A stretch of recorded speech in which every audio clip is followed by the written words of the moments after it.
रूसी राष्ट्रपति Vladimir Putin के 4-5 दिसंबर के भारत दौरे के दौरान भारत और रूस के बीच Su-57 स्टील्थ फाइटर जेट की डील पर अंतिम बातचीत होने की संभावना है।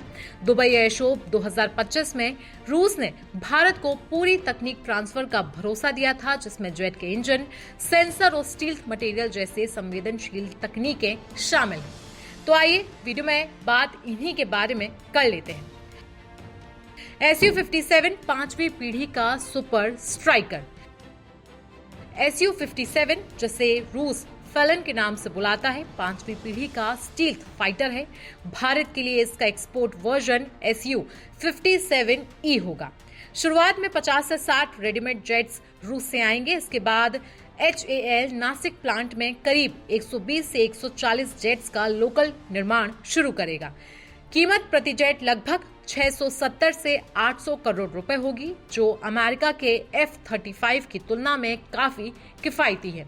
पूरी टेक्नोलॉजी ट्रांसफर से भारत अपना खुद का वर्जन बना सकेगा, जिसमें ब्रह्मोस मिसाइल भी इंटीग्रेट किया जाएगा। Rafale medium weight workhorse. Bharat के पास पहले से ही 36 राफेल जेट्स हैं और नए विस्तार के तहत 114 और साथ ही नेवी के लिए 26 राफेल एम भी आने वाले हैं।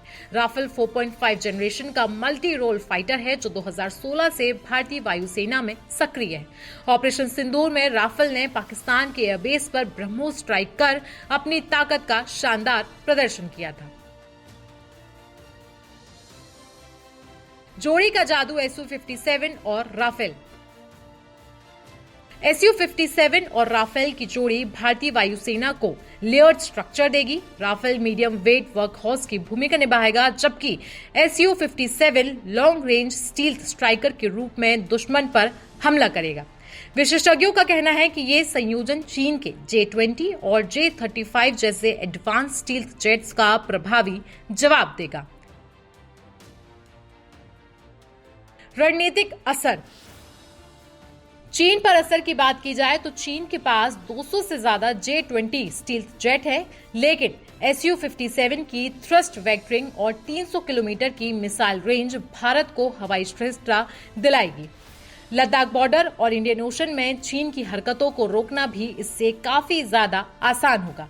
वहीं पाकिस्तान पर इसके असर की बात की जाए तो Su-57 जैसा पांचवी पीढ़ी का स्टील्थ जेट, जिसकी रडार से बचने की क्षमता, लंबी रेंज मिसाइल और गहरी घुसपैठ की शक्ति होगी, पाकिस्तान के पारंपरिक जेट को सीधे सीधे चुनौती देगा। अगर भारत Su-57 और S-400 का रास्ता अपनाता है तो पाकिस्तान की वायुसेना के लिए अपनी सीमाओं और एयरबेस की रक्षा करना बेहद मुश्किल हो जाएगा। Su-57 हवाई श्रेष्ठता हासिल कर पाकिस्तान एयरफोर्स की मास जेट फोर्स और पारंपरिक एयर डिफेंस स्ट्रैटेजी को असंतुलित कर सकता है। ऑपरेशन सिंदूर के अनुभव के बाद ये डील उन्हें गंभीर झटके में डाल देगी। ऑपरेशन सिंदूर से सीख। मई 2025 में हुए ऑपरेशन सिंदूर में पाकिस्तान ने चीनी J-10C जेट्स के साथ लंबी रेंज मिसाइल इस्तेमाल की थी। इसने भारतीय वायुसेना के 31 स्क्वाड्रन क्षमता पर सवाल खड़ा कर दिया था। Su-57 और राफेल की जोड़ी के साथ भारत को हवाई बैलेंस से स्पष्ट बढ़त मिलेगी और पाकिस्तान चीन अलायंस को भी चुनौती मिलेगी।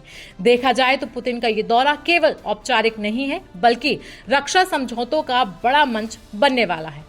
Su-57, extra S-400 air defence system, S-500 missile shield और राफेल एक्सपेंशन पर बातचीत भारत को एशिया का एक हवाई सुपर पावर बनाने की दिशा में निर्णायक कदम साबित हो सकता है। ये डील न सिर्फ वायुसेना की ताकत बढ़ाएगी, बल्कि भारत को स्ट्रैटेजिक ऑटोनॉमी भी दिला देगी। तो आप इस पूरे मुद्दे पर क्या राय रखते हैं, हमें कमेंट सेक्शन में जरूर बताएं। साथ ही साथ देश दुनिया की बाकी खबरों के लिए बने रहें हमारे साथ।